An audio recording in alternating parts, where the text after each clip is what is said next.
Hello all, welcome to Shiva Reshma vibes. ఇవి చూసారా, వీటిని కాకరకాయ అంటారు. చిన్న కాకరకాయలా ఉంటాయి, చాలా చేదుగా ఉంటాయి ఇవైతే. బట్ కర్రీ టేస్ట్ మాత్రం సూపర్ ఉంటుంది.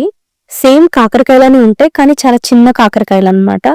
సో వీటిని కాడలు ఇలా తీసేసుకోవాలి. చిన్న చిన్నవి కాబట్టి వాళ్ళు కట్ చేసేటప్పుడు ఫాస్ట్ గా కట్ చేస్తారు. సో కాడలు ఎక్కువ ఉంటాయి, అవన్నీ కట్ చేసేసుకోవాలి రెండు వైపులా నీట్గా. నేను అలాగా అన్నీ చేసేసాను, రెడీగా పెట్టుకున్నాను. ఇలా అన్ని కాళ్ళు తీసేసి నీట్గా కడిగేసుకుని ఇంకా ఈ కాకరకాయ ఫ్రై ప్రాసెస్ చూసేద్దాం. సో నేను ఒక ఆనియన్ తీసుకున్నాను, అలాగే కొంచెం కరివేపాకు అండ్ ఒక 3 పచ్చిమిర్చి కట్ చేసి రెడీగా తీసుకున్నాను. సో ఇంకా కుకింగ్ ప్రాసెస్ చూద్దాం.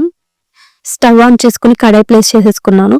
సో అందులో 2 గరిటెల ఆయిల్ అనేది యాడ్ చేస్తున్నాను. ఇది ఫ్రై కాబట్టి 2 గరిటెల ఆయిల్ అనేది యాడ్ చేసుకుంటున్నాను. ఆయిల్ కొంచెం వేడవ్వాలి. వేడవ్వగానే నేను కొన్ని ఆవాలు అనేవి యాడ్ చేసుకుంటున్నాను. ఆవాలు ఇలా చిటపట్లాడాక కొంచెం జీలకర్ర కూడా యాడ్ చేసుకుంటున్నాను. నెక్స్ట్ కొంచెం సాయి మినపప్పు యాడ్ చేస్తున్నాను. అండ్ ఆ తర్వాత ఆల్రెడీ కట్ చేసి పెట్టుకున్నాను కదా, ఒక మీడియం సైజ్ ఆనియన్, ఒక 3 పచ్చిమిర్చి అండ్ కరివేపాకు, అవి కూడా యాడ్ చేసేస్తున్నాను. సో ఇవన్నీ వేసి కొంచెం వేయించుకోవాలన్నమాట, ఒక 2-3 మినిట్స్. మరీ బ్రౌన్ షేడ్లోకి ఏం రావక్కర్లేదు, కొంచెం వేగితే చాలన్నమాట. పచ్చివాసన లేకుండా ఉంటే చాలు ఆనియన్ అనేది. అందుకే స్టవ్ని లో ఫ్లేమ్లో పెట్టి నెమ్మదిగా వేస్తూ ఉన్నాను. ఇది ఆనియన్ ఇలా కొంచెం వేగంగానే ఇందులోకి కాకరకాయలు అనేవి యాడ్ చేసేస్తున్నాను. సో ఈ కాకరకాయలు అనేవి ఆల్రెడీ నేను ఒక 2-3 టైమ్స్ మంచిగా క్లీన్ చేసి పెట్టుకున్నాను. ఇవి వచ్చేసరికి నా ఫ్రెండ్ తాడిపత్రిలో ఉంటుంది, నా కొలీగ్. సో తను తెచ్చిపెట్టింది అనమాట. ఇవి యాక్చువల్గా వాళ్ళ సైడ్ ఫేమస్, మా సైడ్ అయితే నేను ఎప్పుడు చూడలేదు ఇవి. ఇంతకు ముందు కూడా ఇవి నాకు మా కొలీగ్ దగ్గర చూసాను అనమాట. తను తెచ్చేది ఆ కర్రీ, అప్పుడు తిన్నాం అనమాట ఈ కాకరకాయలు. సో అలాగా ఇప్పుడు ఇంకో కొలీగ్ తీసుకొచ్చి ఇస్తే ఈ కర్రీని నేను ట్రై చేస్తున్నాను వాళ్ళు చెప్పిన ప్రాసెస్ లో. సో చూసారు కదా, కాకరకాయలు వేసి కలిపేశాక కొంచెం సాల్ట్ కూడా యాడ్ చేసుకున్నాను. నేనైతే ఒక ఫుల్ స్పూన్ సాల్ట్ యాడ్ చేశాను, అది కొంచెం పెద్ద స్పూనే. సో సాల్ట్ అనేది మీరు తినే దాన్ని బట్టి యాడ్ చేసుకోవాలి. సాల్ట్ వేసాను కదా, కొంచెం వాటర్ యూజ్ అవుతాయి, మంచిగా మగ్గుతాయి ఆ కాకరకాయలు కూడా. సో ఇంకా లిడ్ క్లోజ్ చేసేసుకుంటున్నాను. స్టవ్ అనేది లో ఫ్లేమ్ లో పెట్టాను మాడకుండా.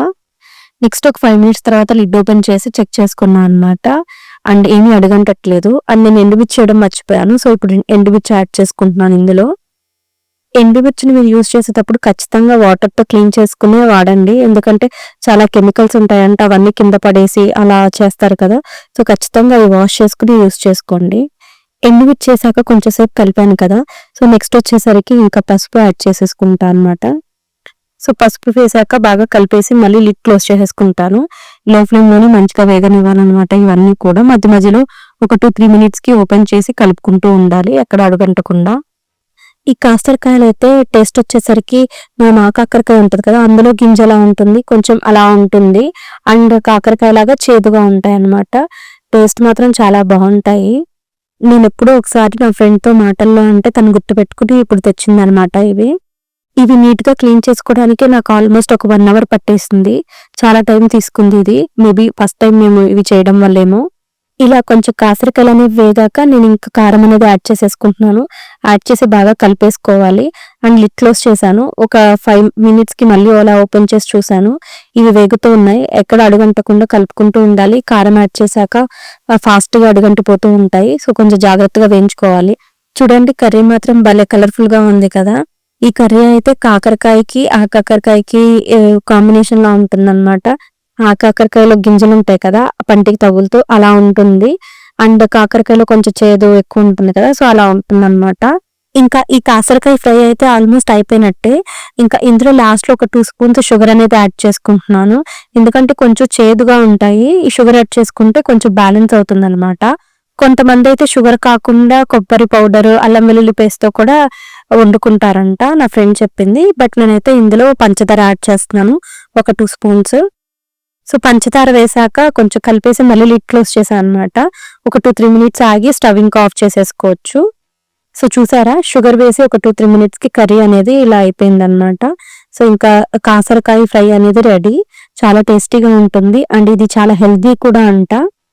మీకు ఈ కాకరకాయలు అనేవి దొరికితే ఖచ్చితంగా ఇదైతే ట్రై చేయండి. కాకరకాయ నచ్చే వాళ్ళకి చాలా నచ్చుతుంది ఈ కర్రీ. ఈ కాకరకాయలు ఆల్రెడీ తెలిసిన వాళ్ళు ఉంటే నాకు కమెంట్ చేయండి. అలాగే ఇంకే విధంగా అయినా కుక్ చేసుకోవచ్చు అనుకుంటే నాకు అది కమెంట్ చేయండి ప్రాసెస్. మీకు ఈ వీడియో నచ్చింది అనుకుంటున్నాను. నచ్చితే లైక్ చేయండి, కమెంట్ చేయండి. అలాగే మీ ఫ్రెండ్స్ అండ్ ఫ్యామిలీ మెంబర్స్తో షేర్ చేసుకోండి. Please do subscribe to Shiva Reshma vibes YouTube channel and keep supporting us. Thanks for watching. See you. టాటా. బాయ్. ఇంకా చాలా మంచి రెసిపీస్ నా ఛానల్లో ఉన్నాయి శివ రేష్మ వైబ్స్ లో. ఒకసారి చెక్ చేయండి, మీకు ఖచ్చితంగా నచ్చుతాయి.